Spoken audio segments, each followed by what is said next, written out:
À travers ce rapport que nous allons distribuer, vous allez voir qu'on a identifié 28 types de corruption qui menacent les opérations de maintien de la paix. Et en plus, ce rapport fournit des recommandations sur ce que devait faire l'ONU pour faire face et contrecarrer ces problèmes de corruption. Il est à noter, et c'est important, que les missions de maintien de la paix des Nations Unies consomment énormément d'argent, brûlent beaucoup d'argent. Et ces missions ont totalisé en 2011 et 2012 7,9 milliards de dollars.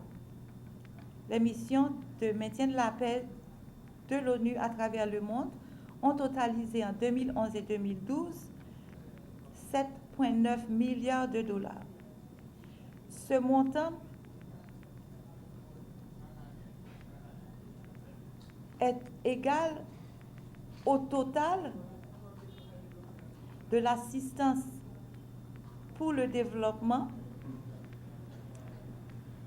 que les pays donateurs ont accordé à l'Afghanistan et à Haïti en 2011. Le total dépensé par les missions des Nations Unies à travers le monde est égal à ce qui a été dépensé par les pays donateurs en Haïti et en Afghanistan en 2011. Il y a beaucoup de corruption au niveau de passation des marchés pour l'approvisionnement, l'achat des équipements et de matériel.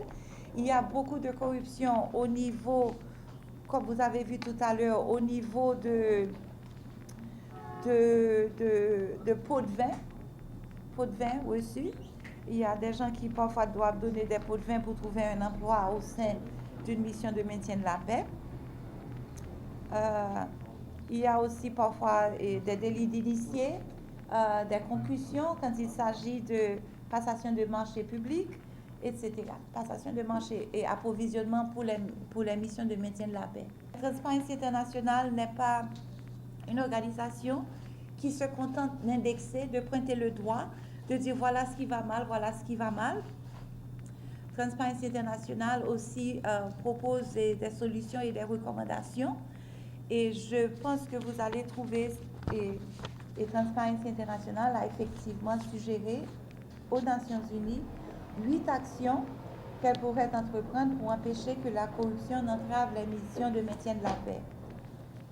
Le secrétaire général, premièrement, le secrétaire général des Nations Unies devrait faire une déclaration claire sur la politique de l'ONU concernant la menace posée par la corruption.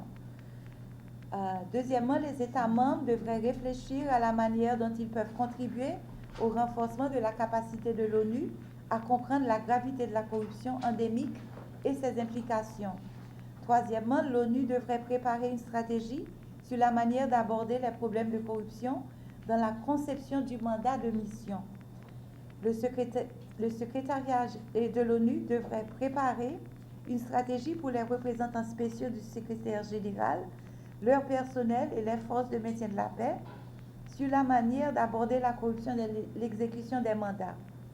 Une stratégie devrait être aussi élaborée dans tous les secteurs où il y a un risque de corruption. Le secrétariat de l'ONU devrait établir des conditions de formation aux représentants spéciaux du secrétaire général, leur personnel et les forces de maintien de la paix pour reconnaître et limiter le risque de corruption. L'ONU devrait aussi établir une capacité d'investigation et de surveillance plus indépendante. Le travail a déjà commencé dans un certain nombre de domaines afin d'améliorer la capacité de surveillance et d'investigation de l'ONU.